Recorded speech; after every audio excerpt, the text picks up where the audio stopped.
always got the balance right. You can see that the playing with confidence and the expression side of the game is certainly there, and we need to keep that. There's things we can work on and keep improving. We've been together 3-4 weeks, so you want to keep striving for more. It's great. The excitement part of the game and goal malfaction is what we love. Can I ask you about your goal off the shin? But I reckon you meant it. Yeah, because I think that if you go with your feet, the probability of the ball going very, very high is big because it's bouncing in front of you. Some people will say that it was not meant it, but it was actually meant it because I knew the ball then would have gone straight into the floor, and Vicario there has to move with the ball. So I just tried to go across him to make him not able to jump and get the ball there, and he almost got it. The red card is the big incident after this week of all weeks. It's the last thing you needed, your captain needed, the club needed. Do you have an issue to solve with him now? I just think it's the perfect storm. Of course it was today it should happen. It is what it is. I think it's clear that the situation is you have now seen it through 5 times, just to be absolutely clear, He's clearly tried to tackle the ball. Ball just left, and then it's a follow-through, and then, unfortunately, is a record. Michael, 4 wins out of 4. This is going very well. You are the form team in the Premier League right now, the most consecutive wins of any side. Yeah, we're doing all right. We're doing all right. The boys are in a good place. I think you can see that spirit-wise, confidence-wise, hungry as well. And, it was another good win for us today. It was tricky. It's thought the first half, thought we looked dangerous. I thought it was quite open at times, and then getting the first goal was important. Managing the second half is tricky at times against 10 men, but I thought we did that largely pretty well and finished the game off. So, yeah, another positive day and one ticked off, if you like, and we move on to the next. You're keeping it all very low-key, but when you arrived, the talk was, can we get into Europe? Very quickly, that turned to Champions League. Now talking to regulars outside, they're talking about, can we catch City? Can we win the league? Is any of that realistic? But more importantly, how important is it that you've just given that belief back to players and fans? It's not about what's realistic. It's about what's in front of us, genuinely, and I understand it's gone well to start with, and we got to keep it going. So we'll see where we end up. We are where we are.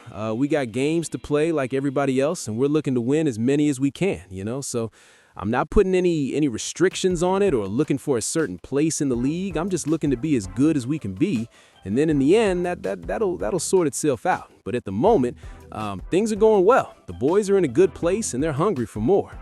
I mean, you were a Manchester United fan, aren't you? You had a season ticket in between your spells here. You know what it's like to have still got it. Yeah, so you know what it's like for the fans to enjoy themselves. And I guess the question, part 2 of that question is, will you be needing that season ticket next season? I'll need it. You set that one up. I'll need it regardless because there's enough people wanting tickets. So, listen, I'm enjoying it.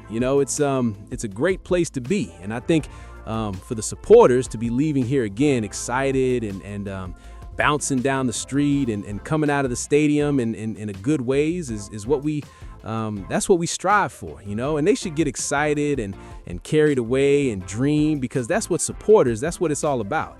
So it's up to us inside it to be a little bit more calculated, but for sure the energy and the noise and everything, that's what this place should be. So it's a privilege for us to be here, and the boys are responding really well, and the connection is great at the moment, and we got to keep building on it.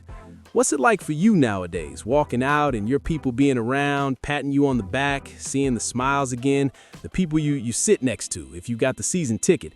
What does it mean to you personally? Is it a bit more than it would be for, I suppose, someone who doesn't have that connection? It's difficult for me to say about someone else. I think it's just, I know what it means to me.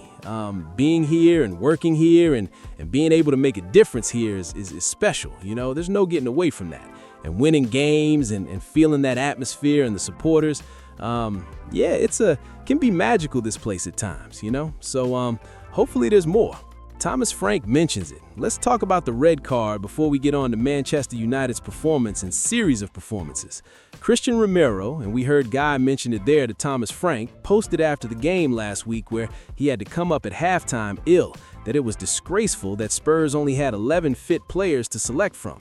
Now they have one fewer for the next 4 matches because he got himself sent off correctly, in your opinion. Yeah, absolutely. Michael Oliver gets it absolutely right. You can't tackle like that in today's game. And he's got to show better leadership. And he said what he said in whatever post he's done on Instagram or whatever it was on. But leaders are the ones who perform for the team and makes other players around them better. And now he's going to be missing for 4 games, and just Tottenham just do not need that. But absolutely, it was a red card. Danny? Yeah, Thomas Frank can't be blamed for this today. He's to blame. They were in the game when he was on the pitch, and he's gone off and give the team a mountain to climb. And, I'm sure 1 or 2 of the lads at halftime went in and said the piece. Well, I hope they did anyway, because it makes life really difficult. Is the captain this record of most red cards in the Premier League since he's made his debut in August 2021? How concerning is that? How worried should Tottenham be about that? Very concerned. Yeah, well, you've said it. He's going to have 4 games because it's his 2nd red card this season. So Canna could have had 1 or 3 more. Yeah. From Manchester United's point of view, it's another win under Michael Carrick. Nothing changes, except maybe it did a little. Danny? Well, you'd have been forgiven for thinking he just put the same team out, same formation, and he didn't. He made a great little tweak, and it worked perfectly. 11v1, United opening Spurs up and making chances. He played Bruno and Kuna as 2 10s or 2 false 9s, whatever you want to say. He moved Bumo, who's been playing center forward, out to the left, and Ahmad was on the right. And what it did with 2 intelligent players like these 2, it gave the Tottenham center halves a real problem. Do we go in and follow them, or do we drop off? Does any 2 of the 3 Tottenham players drop in? This is the first minute. Look at the space Bruno's got. He's playing some of the best football of his career. And surely the game plan was to try and stop him getting on the ball. That's an early warning here. Again, one coming to feet in space, the other, no one picking him up. Of course, as I said, they're talented boys. They are really special footballers. But you have to set a plan to stop the best players. When the ball eventually comes to Bruno here, again, you expect him to score. But how can he be in that much space? And this is the little tweet Brant Carrick made that I thought I was really impressed with. And he's obviously a, really football-thinking man and tries to find different ways. And Kuna, again, asking for the ball because he knows he's in space. I think it's Pelini trying to get back in there. No communication, and time again, this is all 11v1, by the way. The Ahmad's got 2 options here. Look, he can play. Bruno's free, center halves are too deep, midfielders aren't coming back quickly enough, Kuna was free. The goal instigated by Bruno, of course. Little clever move, little clever corner set play, and Bruno fires one into the bottom corner. Now that's against 10. Of course, you're expecting them to go and dominate the second half. But similar things happened. Clever players getting in intelligent positions, linking up together, starting to enjoy themselves, getting lots of the ball. It's only a great block here stops Bruno getting another shot off. Kuna had gone off at this point, but Bruno got his goal with a wonderful finish and topped off a brilliant performance, considering actually he had one of his poor performances last week. I did the game against Fulham, and he wasn't, at the moment, he's arguably the best number 10 in Europe. And because of that, these stats that Michael Carrick is putting on the board don't look like a flash in the pan. Do they look sustainable? I mean, he'll be much happier seeing those after 10 games, let's say, but he can't have asked for a better start. They're playing good football, the fans are on board, the players look confident, they're enjoying themselves. Not fun, is it? It is if you're a Manchester United fan.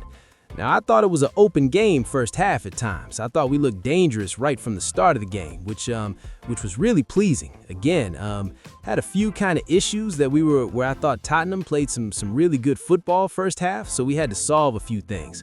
But going to goal up and with 10 men, I thought the second half we managed it really well. And largely in control, always wanting the second goal to come along. And when it did, then that put us in a really good position.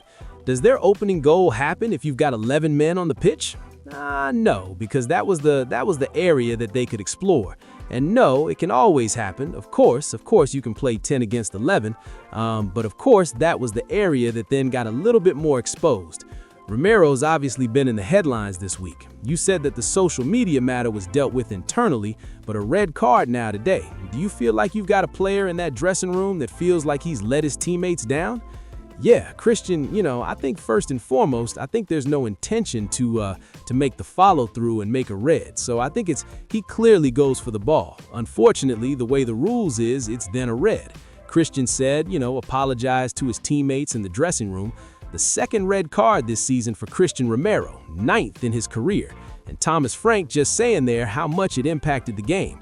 Did you agree? I think it certainly impacted the game, because when you have to play 60-plus minutes with a player less, of course that's going to take its toll. Away from home against a team that, yes, have had their own problems, but right now we're in good form, in a good position in the table. So yeah, it did impact the game, and I think Thomas Frank has been maybe a little generous, potentially, because he's speaking publicly, but it's not the first time Romero's done this, and it wasn't, none of us know if it was deliberate other than him, but it doesn't look good. And, it's one of those things that's just so frustrating for Tottenham. We were in difficult position in the league. Yeah, probably the wrong time for Romero as well, having been in the headlines recently for some of the off-field things. Let's look at the incident and the one that leads to that red card in the 30th minute. Shane?